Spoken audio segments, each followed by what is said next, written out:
what's up guys? Joker here. Yesterday we went over the big patch that was coming to Rainbow Six Siege that was bringing in the Ultra HD texture pack, as well as various improvements to the netcode, things like that into the game. So I kind of wanted to update you about that here today, as well as talk about the system requirements for Dark Souls 3 that were just released by Bandai Namco and From Software. But first we're going to kick things off talking about Rainbow Six Siege and the performance using the Ultra HD texture pack.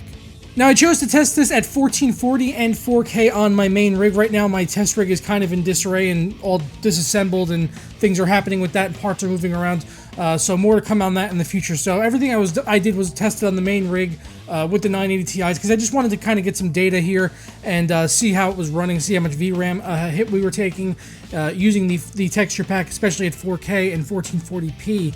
To see what type of hit it would have on the system. So at 1440p, I also want to mention, because of this patch, that I also saw some stability increases as far as SLI scaling is concerned.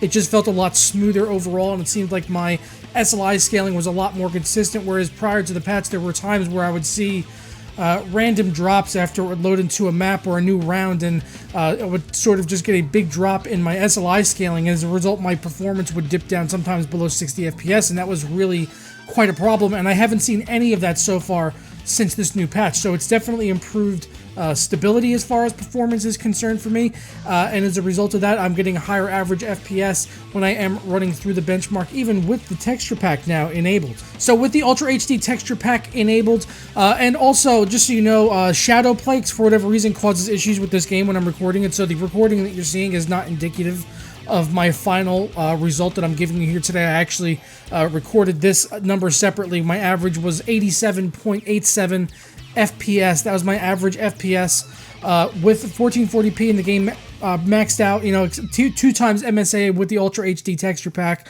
which is what I'm running the game at right now at 1440p on a daily basis, and that was using anywhere from 4.6 gigabytes to 5 gigabytes of video memory.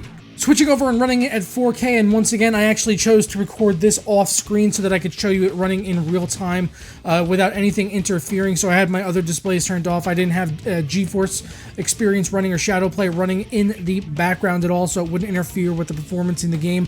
And I ran initially at first, I just went ahead and put it on 4K and ran it with the same settings that I had at 1440p, which was 2 times MSAA, and I got an average of 40.7 FPS, and that was completely maxing out my 6 gigabytes of video memory.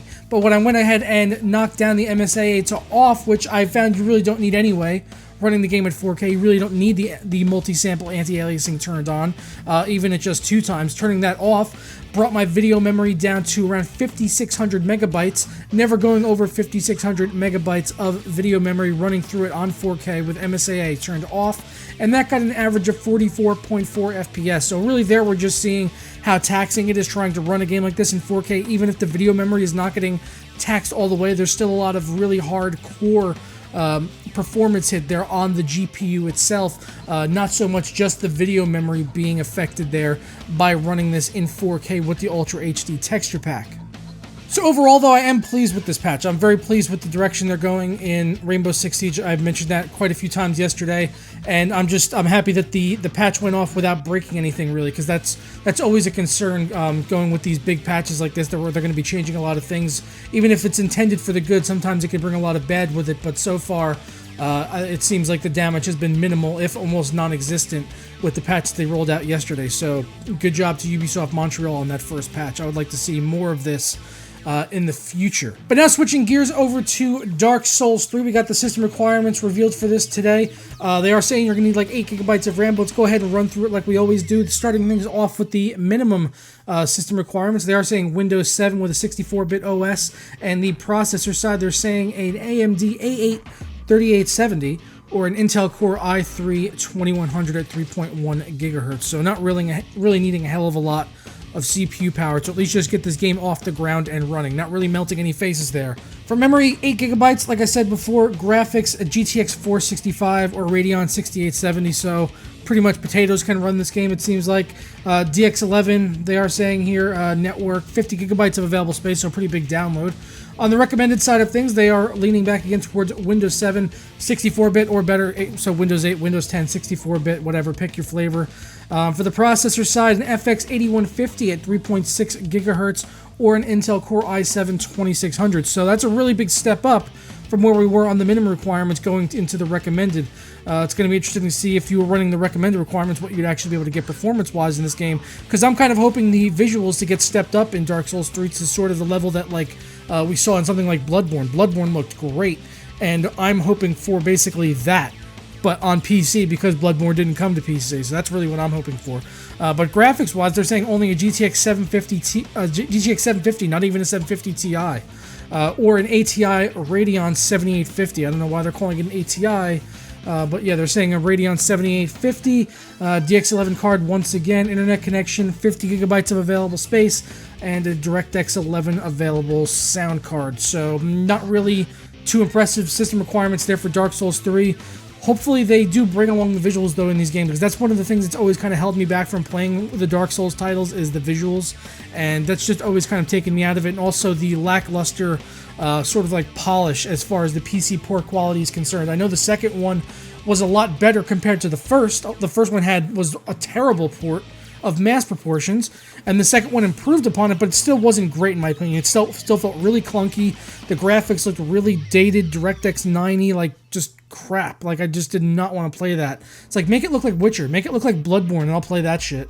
I'll play that. I'm intrigued by the gameplay style of the Dark Souls games. I just could never get into it because of that visual barrier, and the way that the game felt controlling it on the PC with a mouse and keyboard just never felt very intuitive to me at all.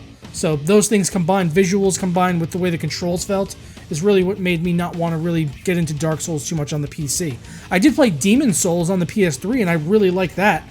Even though it was punishingly difficult and I never actually finished the game, I enjoyed it. I wanted to play more of it. And when Dark Souls started to come out, I was intrigued by it. But when the PC ports were, really bad, I was just like, I'm not going to even bother with this. But I'm going to go ahead and get on out of here. Let me know what you guys think about the Dark Souls 3 system requirements as well as the performance that I saw in the Ultra HD texture pack on Rainbow Six Siege. Once again, my apologies, I didn't get to test in the test rig as it's all kind of apart right now. Things are getting ready for the 2016 Mini ITX build that I'm doing for Land Syndicate. I've got everything here right now that I need for that. It's all kind of off to the side and behind the scenes. It's like you guys see all of this, which is like kind of nice and set up for you, but then over here, chaos. Chaos is not a pit. Chaos is a ladder. So anyway, I'm going to get out of here. Once again, guys, I will, catch you guys next time and stuff. Oh, it's fucking Star Wars tonight, man. That's like I needed to make a video just so I could take my mind off the fact that Star Wars is in like 8 hours from now. And I'm just bouncing around right now trying to avoid social media. Like, stay away from me. Trolls, spoilers, just go away. I know you live in the UK and you got a midnight release last night. We didn't get that here. We didn't get that here. I have to wait till tonight. Tonight is our midnight release, so fuck off with your Star Wars spoilers, okay? Jesus. I'm losing it. Don't fuck me over, Lucas, or well, Disney. JJ Lens Flare Abrams, what's good, kid? Dear boy Justice, I hit my mic. I'm always hitting my mic. That's what happens when you have this big, like, rig, like, into your face. That was off-putting. I apologize. That was wrong of me. I'm a bad putty tat. Did we say goodbye yet? Terrible.